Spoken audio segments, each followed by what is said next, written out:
આ તો સવારમાં ઉઠી ગયા ને આપણો હતો પોણીનો વારો તો વહેલા કરી દીધો બૂર ચાલુ ને ભાજિયાને કરી દીધો ફોન કે ભાજિયા ભાઈ તારા ક્ષેત્રમાં આવે છે પોણી, તો એના ક્ષેત્રમાં વાળી દીધું આપણે પોણી ને હવે નીકળી ગયા હતા જોવા કે ચમચમનું વાળે છે એ પોણી. તો પોણી જોવા ગયા હતા ને ભેંસનો ફોન આવ્યો કે માલિક મારે પીવું છે પોણી, તો મને આવો પાબા પોણી. તો આપણે અહીં કરી દીધી મોટર ચાલુ કરીને લોક બોક ખરખા કર્યા અને લોક ખરખો તો હવે હેડ્યા આપણે ભેંસો જોડે. તો ભેંસો જોડે જાતા વચ્ચે પડ્યું હતું દોડ્યું. તો દોડ્યું ભાડ્યું ત્યાં તો દોડ્યું મેલ્યું બંબે અને એ પેલી ભેંસ કે પહેલાં મને પાવો ને પેલી ભેંસ કે પહેલાં મને પાવો. તો એટલામાં બંબો કરી દીધો સાલું ને આપણે જે ભેંસ નથી બોલી એ જ ભેંસને પાઈ પહેલાં ને પછી આવ્યો ભાજ્યાનો ફોન કે શેઠ પોણી વાળી લો નકે તમારો બોર કરી દો બંધ, મારે પોણી જોતું નથી.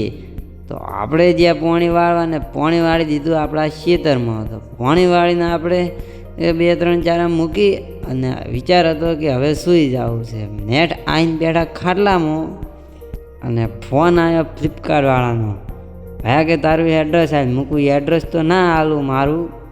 તો એ કે તો હું લઈ જઈ તમારું પાર્સલ પાછું મૂકું. ના ભયા હું આવું છું તારી જોડે. તો આપણે હેડ્યા પાર્સલ લેવા. મોટો બધો આવ્યો વચ્ચે ગેટ અને ગેટ જોઈને આગળ વધ્યા તો ભાઈ કોકને હાલતા જ હતા પહેલેથી પાર્સલ ને આપણે જઈને દીધું પાર્સલ ને એને ફોનમાં કોક જોઈને કીધું કે પૈસા આલો. હું પૈસા તો ના આલું. પાર્સલ લઈને હું આવતો રહ્યો બાઇકમાં બેસીને ઘરે આયાન કરવાનું છે આપણે હવે ખોખાનું અનબોક્સિંગ. જોવું તો પડે ને કે મેં શું મગાવ્યું છે આપણે આવ્યું છે શું. તો પેકિંગ ખોલતે એવું લાગ્યું કે આમાં ના હોય કો તો હોનું સોદી ભરેલું. હોનું સોદી પછી યાદ આવ્યું અત્યારે તો હોના કરતી મૂઘું છે સોદી, પણ આ તો સોદી કરતી મૂઘું હોય એટલું તો પેકિંગ મજબૂત કરેલું હતું. તો આપણે તોડી નાખ્યું બીજું ખોખું તોડીને બહાર કાઢ્યું.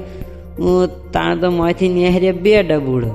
હવે 2 ડબુડામાં શું છે એ તો હવે જોવું પડશે. તો એના માટે જો આગળનો લો.